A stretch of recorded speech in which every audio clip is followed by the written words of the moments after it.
Often considered the capital of East Texas, Tyler's population of 109,000 grows to an astounding 250,000 each day, with regional visitors who come to Tyler to work, dine, shop, seek medical care, or attend one of Tyler's 4 institutes of higher education. With one of the lowest property tax rates in Texas, a water supply anticipated to last until the next century, an unprecedented zero obligation debt, and a AAA bond rating, generations of community leaders have positioned Tyler as a responsive and efficient city government. I think Tyler is very fortunate to have a council-manager form of government. When I was growing up, I didn't know there was anything else. I thought all cities were like that. But we've had it for 95 years, and what that does is it gives us a professional staff that is at the city day in, day out. These are people who have made a career out of making cities the greatest they can be.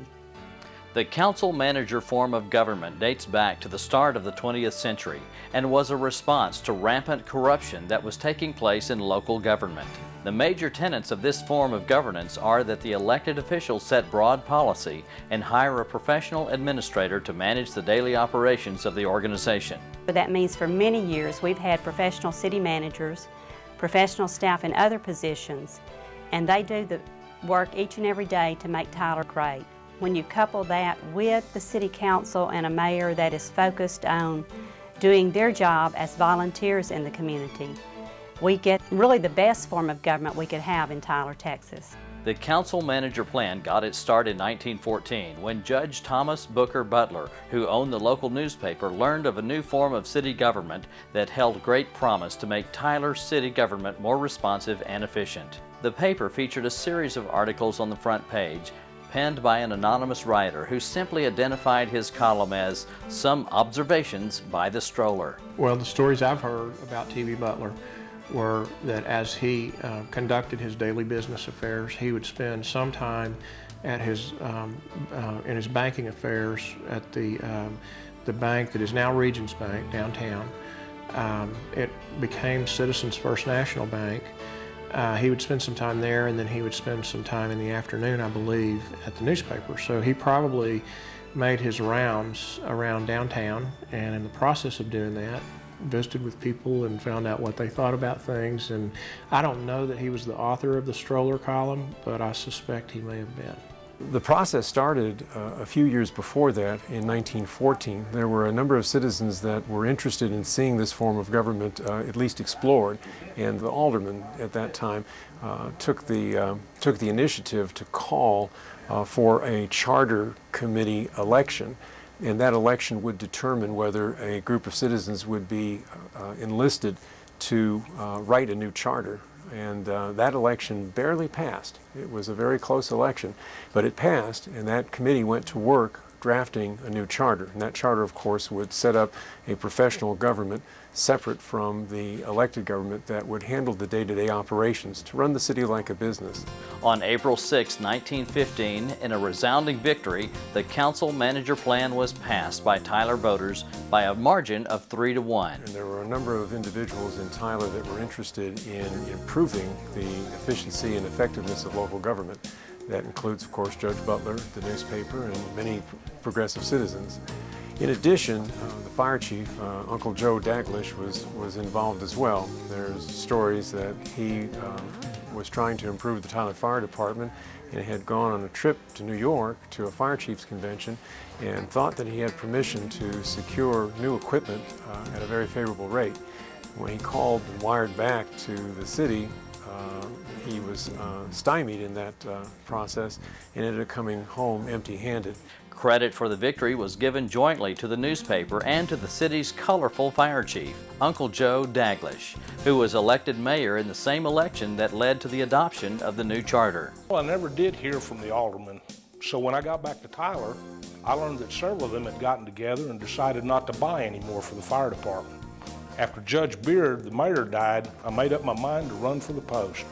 The citizen ticket was against me, but I went ahead and went to all the meetings, and I was elected. In the year following the election, a commission was formed and Tyler's first formal city manager, Clay Height, was appointed. His duties were not dissimilar to the current duties. He was responsible for preparing a budget, and giving it to the council for review. He was responsible for hiring the various department heads and department leaders and managing and directing the operations of the city. The professional staff clearly brings their experience and their educational attainments to the table in terms of a model for leading the city.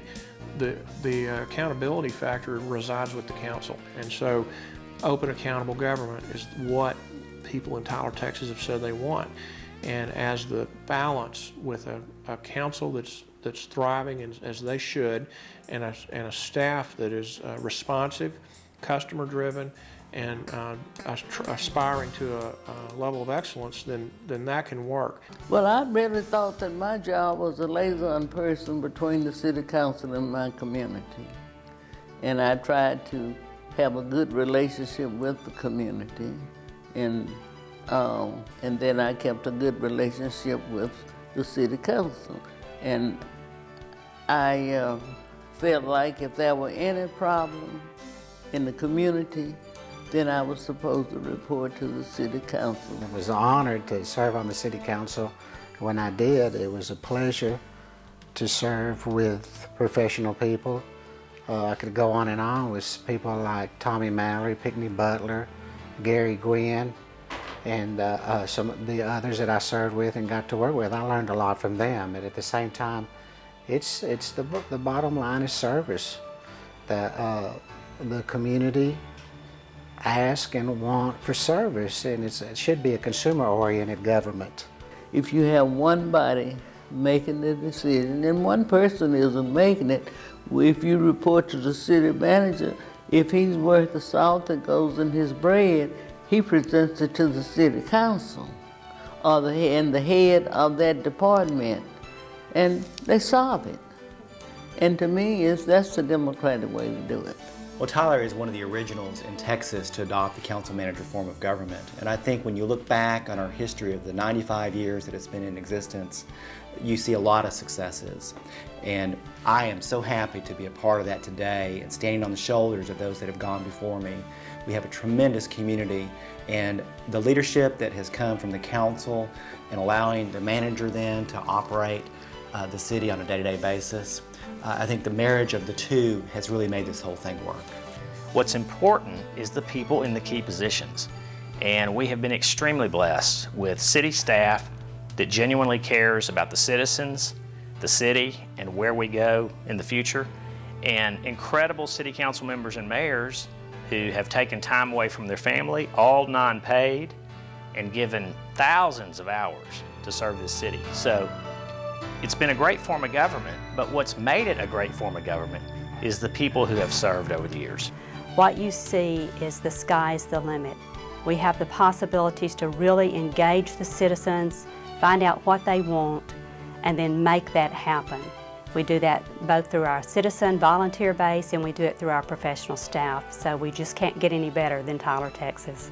Every chance I get to talk about Tyler, Texas, I remind myself and anybody that will listen that Tyler, Texas is the last great place.